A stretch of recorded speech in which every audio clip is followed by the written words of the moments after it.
In today's video, I'm going to teach you how to easily clean up your Outlook inbox in just 5 minutes.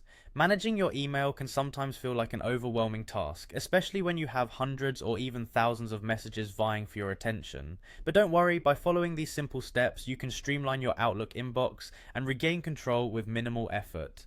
Let's dive straight in by opening Microsoft Outlook. If you're using a web browser, simply go to the Outlook website. Once you're there, the first thing you'll want to do is click on the Sign In button located at the top right corner of the page. Enter your email address and password to access your account. If you've signed in before, your details might already be there, making this process even quicker. Now that you're inside your inbox, you're probably seeing a long list of emails. We're going to make clearing these out a breeze. Start by selecting one email by clicking the checkbox located next to the sender's name. This action is crucial as it lets you interact with multiple emails simultaneously, but you don't want to check each email individually. That would take forever.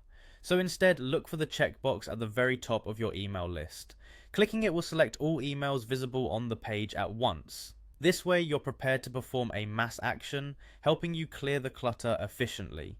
With your email selected, the next step is to locate and click on the delete icon, which generally appears as a small trash bin. This will remove all the selected emails from your inbox. It's a straightforward action, but one that can significantly declutter your space, making it easier to find those emails that truly matter. If you're worried about deleting something important, remember that most of your emails might still be saved in the deleted items or trash folder, depending on your settings. You can always retrieve them within a certain period if necessary. And there you have it. With a few clicks, your Outlook inbox is now much tidier. This method can be repeated as often as needed, and doing it regularly will help maintain a cleaner inbox in the long run. Keeping your emails organized doesn't have to take a huge chunk of your day. These quick tips ensure that managing your inbox can become a seamless part of your routine. Thank you for watching. If you found this tutorial helpful, be sure to check out more of our content for additional tips and tricks on how to boost your productivity.